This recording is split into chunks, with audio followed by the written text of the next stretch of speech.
नमस्कार, छत्तीसगढ़ के बुलेटिन में आप सभी का स्वागत है। मैं हूं आपके साथ सृष्टि शुक्ला। खबरों से पहले नजर डालते हैं इस वक्त की सुर्खियों। वनवासियों को रोजगार से जोड़ने की पहल, उद्योगपतियों को सीएम का ऑफर, वन उत्पादन के उद्योग लगाएं, हर सुविधा देंगे। जांजगीर चांपा में नहीं थम रहा है पलायन, योजनाओं के बाद भी मजदूरों का पलायन मजबूरी का फायदा उठाते हैं ठेकेदार। बिलासपुर एसपी ने की हेल्प डेस्क की शुरुआत, पुलिसकर्मियों की हर समस्याओं का होगा समाधान।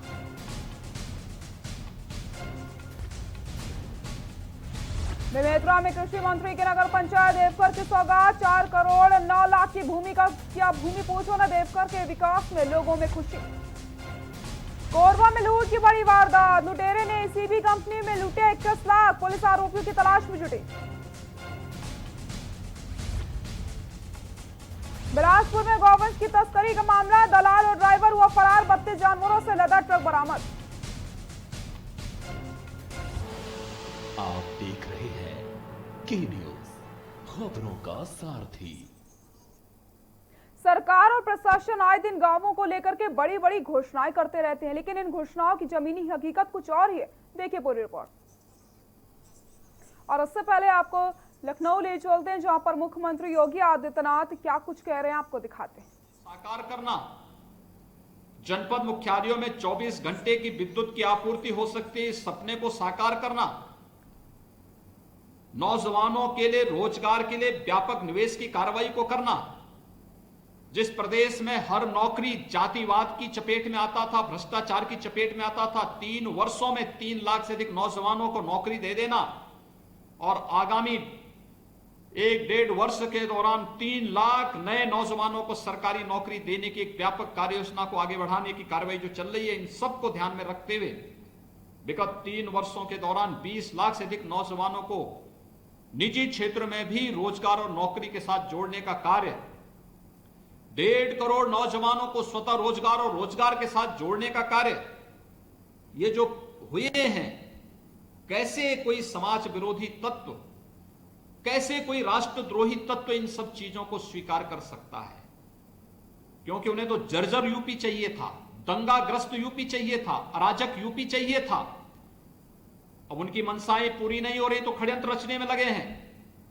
लेकिन मैं आप सबको इस बात के लिए आश्वस्त करता हूं, ये भारतीय जनता पार्टी की सरकार है। सबको सुरक्षा, सबको सम्मान हमारा संकल्प है। लेकिन अगर कोई माहौल बिगाड़ने का कार्य करेगा तो सख्ती के साथ उससे निपटने की भी एक दृढ़ इच्छा शक्ति के साथ हम कार्य करने के लिए पूरी प्रतिबद्धता के साथ कार्य कर रहे हैं। विकास हर द्वार तक पहुंचाएंगे, लेकिन अराजकता फैलाने की छूट और भ्रष्टाचार फैलाने की छूट किसी को भी नहीं देंगे। और इसी बात को लेकर के सरकार कार्य कर रही है और मैं इसीलिए आज आपके बीच एक वर्चुअल संवाद के माध्यम से आपसे जुड़ रहा हूं। प्रदेश के अंदर 7 उपचुनाव घोषित हुए हैं। स्वाभाविक रूप से टुंडला भी है। आपने पिछली बार 2017 में भारतीय जनता पार्टी को ये सीट दी थी। प्रोफेसर एसपी सिंह बघेल जी यहां से विधायक बने थे, बाद में प्रदेश सरकार में उन्होंने अपनी सेवाएं भी दी। पार्टी ने उनकी सेवाओं को और विस्तार दिया और वे आगरा से माननीय सांसद हुए। आज वे एक सांसद के रूप में अपनी सेवाएं देश को दे रहे हैं। यह सीट खाली हुई उपचुनाव के लिए, इस सीट के लिए हम सबको अपने आप को तैयार करना है। भारतीय जनता पार्टी की सीट थी तो भारतीय जनता पार्टी के पक्ष में आए, ये हमारा संकल्प एक इस बात को लेकर। कोरोना कालखंड के दौरान उसके उपरांत भी प्रदेश अध्यक्ष जी ने, प्रदेश संगठन महामंत्री जी ने वर्चुअल संवाद के माध्यम से या भौतिक उपस्थिति के माध्यम से समय समय पे कार्यकर्ताओं का मार्गदर्शन और उनका उत्साहवर्धन करके जिस प्रकार की कार्य योजनाएं आप सबके सामने प्रस्तुत की, उसी कड़ी को आगे बढ़ाने के लिए आपके साथ जुड़ने के लिए मैं आया हूं। आप याद करिए, कोरोना कालखंड में लॉकडाउन के दौरान भी मैंने एक बार बूथ स्तरीय कार्यकर्ताओं के साथ संवाद बनाया था। संवाद का ध्येय यही था कि जो आदरणीय प्रधानमंत्री जी चाहते हैं, जो राष्ट्रीय अध्यक्ष जी चाहते हैं, कि सेवा ही संगठन है और भारतीय जनता पार्टी ने उसे अडॉप्ट किया, एक एक कार्यकर्ता ने किया, तो हम भी कैसे मिलकर के संगठन और सरकार मिलकर के जनता की बेहतरीन सेवा कर सकती है। यह कार्य बेहतर तरीके से आपने करके दिखाया है। मैं इसके लिए आप सबको बधाई देता हूं, आप सबका इसके लिए स्वागत करता हूं। चुनाव है और आप जानते हैं कि जो हमारे पास कुल बूथ थे, पहले 408 बूथ थे, 418 बूथ थे, इसमें से 150 बूथ नए बढ़े हैं, यानी 558 बूथ इस समय टुंडला विधानसभा क्षेत्र में हुए हैं। कोविड-19 के दौरान चुनाव हो रहे हैं, प्रयास हुआ है एक बूथ पे 1000 से अधिक मतदाता न रहे, नए बूथों का गठन हुआ है। मेरी आप सबसे विनम्र अपील होगी कि एक तो इन सभी 558 बूथों के पुनर्गठन की प्रक्रिया, इसको हम पूरा कर लें, इसका भौतिक सत्यापन कर लें। जो हमारे मंडल के अध्यक्षगण हैं, जो हमारे सेक्टर के प्रभारीगण हैं, जो हमारे वहां पर अलग अलग स्तर के प्रभारी और पदाधिकारी गए हैं। देखिए, चुनाव घर घर जनसंपर्क का चुनाव होगा, इसलिए घर घर जनसंपर्क के चुनाव के लिए बहुत बड़ी रैलियां, जैसे पहले हम लोग आते थे सभा करके चले जाते थे, अब उस प्रकार के कार्यक्रम संभवतः हो पाएंगे कठिन लगता है, क्योंकि हमें कोविड-19 से भी जूझना, इसके संक्रमण को भी रोकना है, लोगों के आरोग्यता के लिए भी कार्य करना है, लेकिन साथ साथ चुनाव से पार्टी को के पक्ष में माहौल भी बनाना है। और इस दिशा से मैं चाहूंगा संगठन के सामने जो सबसे बड़ा चैलेंज होगा कि जो 118 नए बूथ बने हैं, इन सभी नए बूथ में भी 150 जो नए बूथ बने हैं, इन 150 नए बूथ का भी हम गठन पूरी 100% करवा लें। देखिए, एक एक लाभार्थी के पास जाकर के देखें तो किसी को आवास मिला है, किसी को किसान सम्मान निधि मिली है, किसी को बिजली का कनेक्शन मिला है, किसी को रसोई गैस का कनेक्शन मिला है, किसी को ये सारी सुविधाएं मिली हैं, किसी को आयुष्मान भारत का कार्ड मिला है, किसी को मुख्यमंत्री जन आरोग्य योजना का कार्ड मिला है, किसी का फसल ऋण माफी की कार्रवाई हुई है, कोई ना कोई योजना से लाभान्वित कोई ना कोई जरूर हुआ है। और दूसरा जो सबसे बड़ी बात यह है कि सुरक्षा सबको दी गई है, बिना भेदभाव के सबको सुरक्षा मिली है, सम्मान सबका बढ़ा है। उत्तर प्रदेश का कोई भी नागरिक आज से 3.5 वर्ष पहले उत्तर प्रदेश के बाहर जाता था, लोग किस निगाह से देखते थे। आज कोई उत्तर प्रदेश का नागरिक बाहर जाता है, एक सम्मान की दृष्टि से लोग देखते हैं। सम्मान इस बात का लेकर के कि देश के सबसे बड़े राज्य का नागरिक है, देश के सबसे यानी संस्कृति की दृष्टि से सबसे समृद्धशाली राज्य का ये नागरिक है, और उस दृष्टि से आपको सम्मान देने की कार्रवाई वहां पर होती भी दिखाई देती है। पहले लोग अयोध्या जाने से घबराते थे, मथुरा जाने से घबराते थे, काशी जाने से घबराते थे, क्योंकि उनकी सेकुलरिज्म उससे खतरे में पड़ती थी। लेकिन आज हमने भेदभाव तो किसी के साथ नहीं किया, लेकिन अराजकता और दंगा फैलाने की छूट भी किसी को नहीं थी, भ्रष्टाचार फैलाने की छूट भी नहीं थी। और इसीलिए मैं आप सबसे कहना चाहूंगा कि ये चुनाव एक एक घर का संपर्क करने का चुनाव है, और घर घर चुनाव के लिए जनसंपर्क में हमारे बूथ की बड़ी भूमिका होगी। प्रधानमंत्री जी एक बात कहते हैं, बूथ जीता तो चुनाव जीता।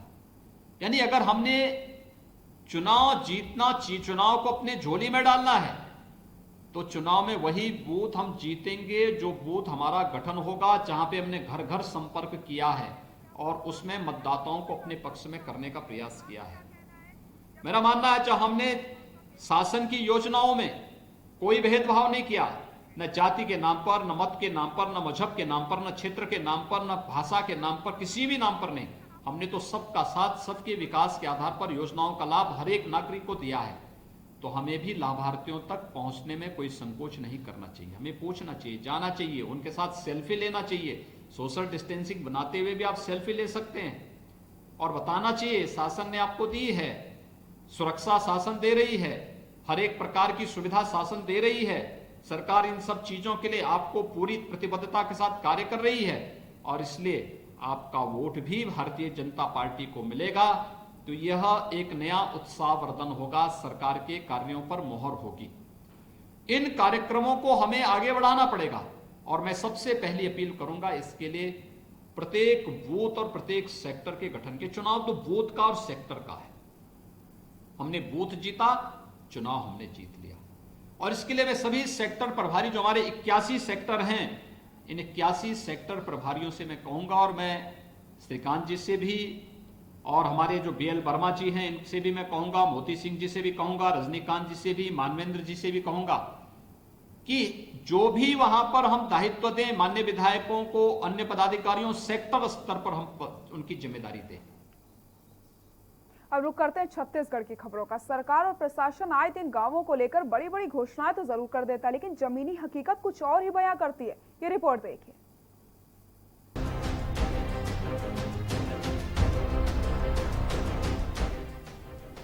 ना सड़क, ना स्वास्थ्य की उचित व्यवस्था और ना ही पानी। आखिर कब तक सरकार की योजनाओं एवं मूलभूत सुविधाओं से वंचित रहेगा गांव?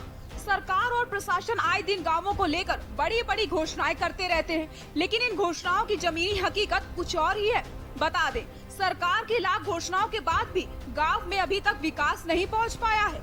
आजादी के बाद से गांव के लोग विकास का इंतजार कर रहे हैं। जी हां, हम बात कर रहे हैं बलरामपुर जिले की, जहां पर एक ऐसा गांव है जो खड़िया डामर पंचायत पर आश्रित गांव बचवार है। वहीं पिछले कई सालों से ग्रामीण गांव के विकास की आस लगाए बैठे हैं, लेकिन आज तक सरकार और शासन प्रशासन की नजर यहां पर पहुंची नहीं है।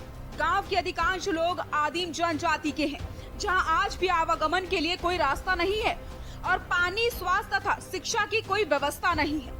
गांव के लोगों को अपने जीवन यापन करने के लिए, रोजमर्रा की जरूरतों को पूरा करने के लिए 25 किलोमीटर पहाड़ी रास्तों से चलकर बलरामपुर आना पड़ता है, जबकि रास्ते में 2 बड़ी बड़ी नदियां पड़ती हैं, जिसकी वजह से बरसात के दिनों में आवागमन बाधित हो जाता है। बचवार गांव में पानी पीने के लिए कड़ी मशक्कत करनी पड़ती है। पानी का समस्या मुर्गिया पड़े, नदी का गंदा पानी पियती, सफा पानी हमार जगह ये नहीं है। वो बड़ी पानी आवे तो गंदे के लिए जी धड़ी का पानी पियती एकदम गंदा, बड़ी पानी ढुकेल तो कर गंदा एकदम छीट के पी देती घड़ी छीटबो कर। वहीं अगर बात की जाए स्कूल शिक्षक की, तो वो हफ्ते में 1 से 2 दिन ही पढ़ाने आते हैं। ऐसे में वहाँ का शिक्षा स्तर बहुत ही दयनीय हो चुका है कि टीचर तो हैं, लेकिन उन्हें पैदल चलकर आना पड़ता है 15 किलोमीटर का रास्ता तय करके, जिसकी वजह से उनको काफी समस्या होती है। का यहाँ सुविधा नहीं ही है, वही रोड नहीं है, तो बिना रोड के तो कहाँ से टीचर लोग भी आएंगे जो पढ़ाएंगे डेली बच्चे लोगों को। स्कूल हालांकि खुला है यहाँ पर, टीचर लोग अप डाउन कर नहीं पाते हैं, इसलिए बच्चे लोग का भविष्य पूरा अंधेला ही है।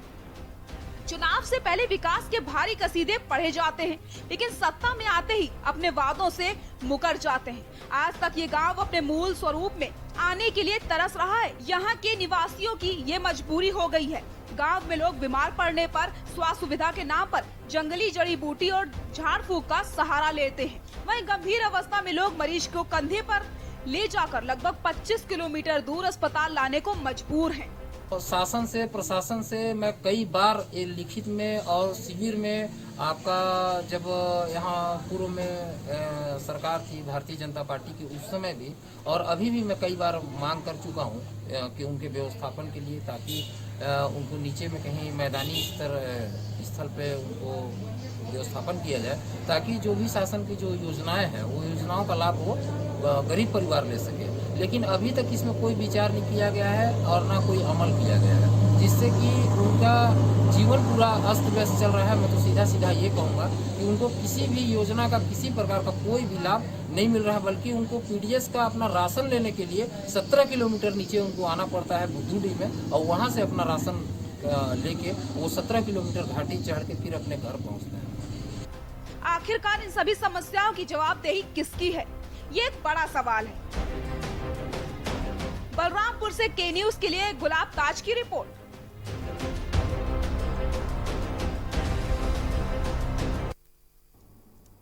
सरकार की लाख कोशिशों के बाद भी पलायन नहीं रुक रहा। मजदूरों के लिए कई योजनाएं चलाई जा रही है, लेकिन आज तक पलायन रुक नहीं पाया है। नेता और भ्रष्टाचार के चलते मजदूरों का पलायन मजबूरी बनता जा रहा है, जिसका फायदा ठेकेदार उठा रहे हैं और ग्रामीणों को दूसरे राज्य ले जाते हैं और उनके साथ अन्याय और शोषण किया जाता है। ये रिपोर्ट देखिए।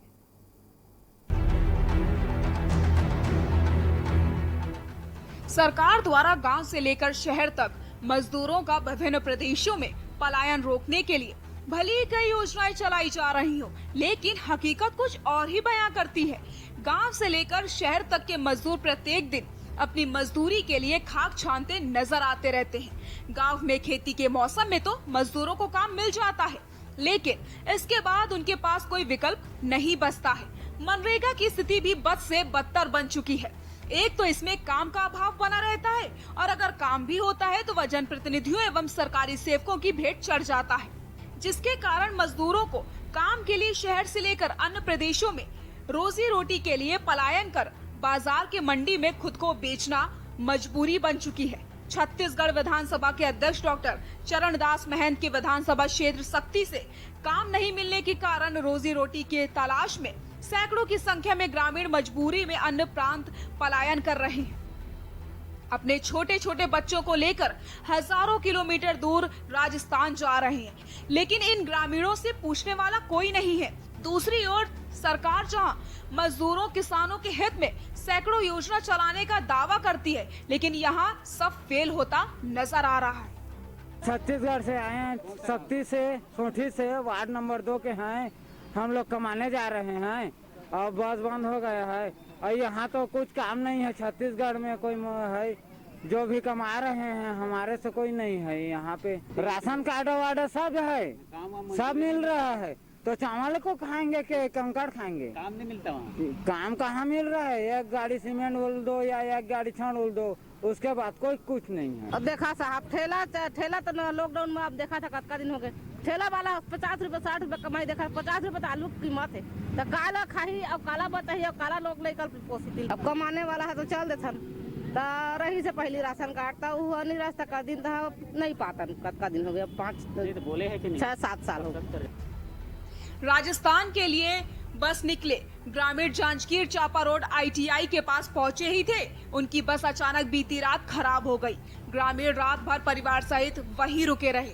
जब इसकी जानकारी मीडिया को लगी तो मौके पर पहुंचकर SDM जांजगीर को इसकी सूचना दी गई। तब जाकर पता लग पाया कि ठेकेदार बिना अनुमति के ग्रामीणों को काम दिलवाने के नाम राजस्थान ले जाया जा रहा है। जब ठेकेदार से अनुमति होने की जानकारी मांगी तो किसी प्रकार की अनुमति नहीं होना पाया गया। SDM ने ठेकेदार को फटकार लगाते हुए सभी सैकड़ों ग्रामीणों को ठेकेदार के चुंगल से मुक्त कराकर वापस उनके गांव रवाना किया।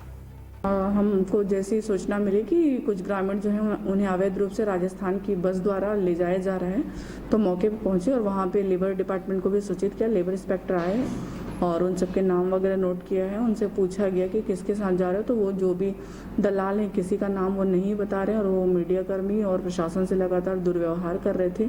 तो उन सबको समझाइश दिया गया है कि वो लोग जो कि पंचायत में कोई सूचना भी नहीं दिए हैं, ऐसे नहीं जा सकते, ये इलीगल माइग्रेशन है। और लेबर डिपार्टमेंट को कार्रवाई के लिए भी बोला गया है। साथ ही संबंधित बस वाले को परमिट दिखाने बोला गया, तो उसने कोई परमिट नहीं दिखाया है। तो जब तक वो परमिट नहीं दिखाएगा उसको वहाँ से मूव करने नहीं दिया जाएगा, ऐसा हमने वहाँ इंस्ट्रक्शन दे दिया। अभी नहीं आया, रात से फोन कर रहा हूँ, नहीं आया। वहाँ क्या करते हैं? वहाँ ईंट बना दें, ईंट का भट्टा, चमनी। अभी आपके पास परमिशन नहीं?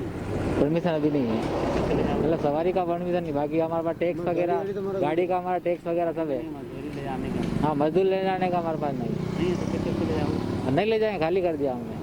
नहीं, हाँ ले जाए, वो तो ठेकेदार ने बोला परमिशन बन गया। वहाँ थाने में, वो सक्ती थाने में कुछ बोला, बनाया पैसा। हमारे पास कुछ नहीं है, नहीं ले जाएंगे हम। किसने? वो तो हमारे पास तो 1 ही रुपया नहीं। सेठ जाने का फिर में थोड़ी सेठ ने बोला, ये पता नहीं हमको। जिले में मनरेगा पर्याप्त काम नहीं मिलने के कारण लोगों का भरोसा उठता नजर आ रहा है, जिसके चलते मजदूरों को पलायन करना पड़ रहा है। रबी मौसम में ज्यादातर क्षेत्रफल में खेती भी नहीं होती, इसके कारण मजदूरों को आवश्यकता अनुरूप काम नहीं मिल पाता। इसके लिए पलायन उनकी मजबूरी बनती जा रही है। जांजगीर चांपा से के न्यूज के लिए हेमंत पटेल की रिपोर्ट।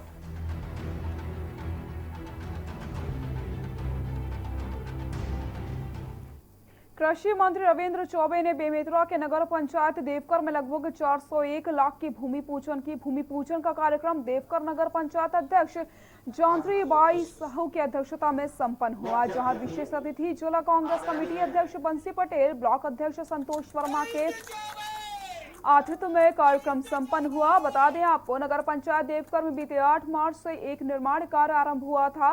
मंत्री रविंद्र चौबे ने देवकर के विकास के लिए 4 करोड़ 9 लाख रुपए का राजस्व शासन से स्वीकृत कराकर भूमि पूजन करके बड़ी सौगात दी है।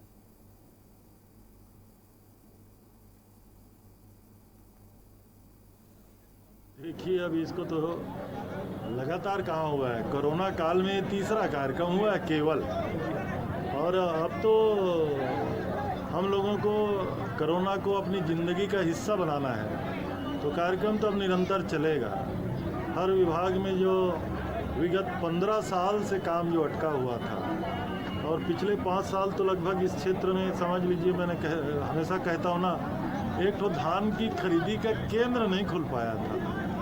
हमारे अकेले विधानसभा में 18 स्कूल बंद हो गए थे, तो जो जनप्रतिनिधियों को तो पता ही नहीं था कि यहाँ क्या होना चाहिए और क्या नहीं होना चाहिए।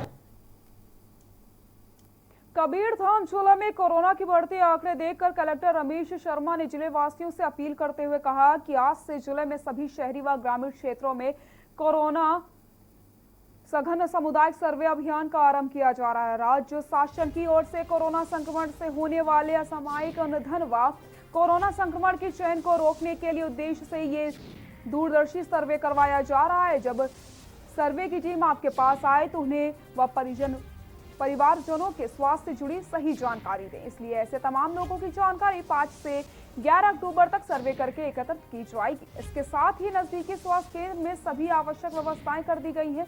सर्वे के उद्देश्यों को सफल बनाने के लिए आवश्यक है कि आप सभी किसी भी प्रकार के भ्रम अथवा अपुष्ट जानकारी से बचें और सर्वे दल की मदद करें। उन्होंने इस मुहिम में स्थानीय जनप्रतिनिधियों, जागरूक जनों, मीडिया जन, समाज सेवियों व सभी समाज प्रमुखों से सहयोग की अपील करी है, जिससे कोरोना संक्रमण को साथ मिलकर ही सामूहिक प्रयास से रोक पाएंगे।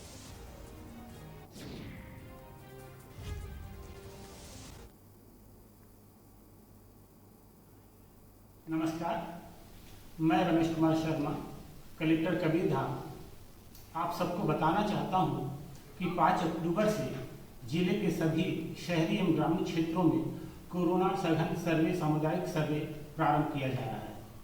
राज्य शासन के द्वारा कोरोना संक्रमण के चैन को तोड़ने तथा इसके कारण होने वाले असामयिक निधन को रोकने के उद्देश्य से यह सर्वे करवाया जा रहा है।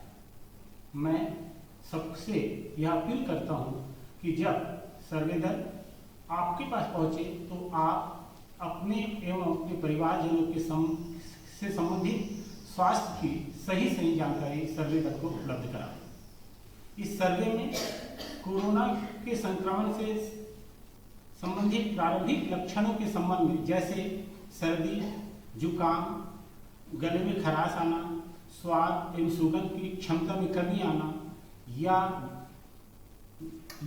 बीपी, शुगर, अस्थमा, हृदय रोग, किडनी, लीवर जैसे गंभीर बीमारियों से ग्रसित व्यक्तियों के संबंध में जानकारी प्राप्त की जाएगी। बिलासपुर जिले के पुलिस कर्मियों की हर समस्याओं का समाधान करने के लिए एसपी ने हेल्प डेस्क की शुरुआत करी। पुलिस कर्मियों को अपने जरूरी काम जैसे वेतन स्लिप फॉर्म, 16 जीपीएफ स्लिप, अनुमति, मेडिकल बिल, आहरण, अवकाश विकृति सहित अन्य कार्य के लिए एसपी ऑफिस में संबंधित शाखा पर लिपिक के चक्कर काटने पड़ते थे।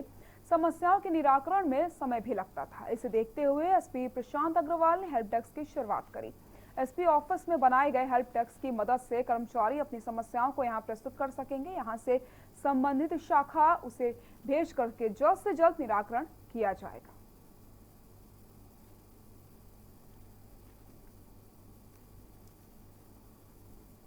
बुलेटिन में फिलहाल के लिए इतना ही। देखते रहिए के न्यूज़ इंडिया। नमस्कार।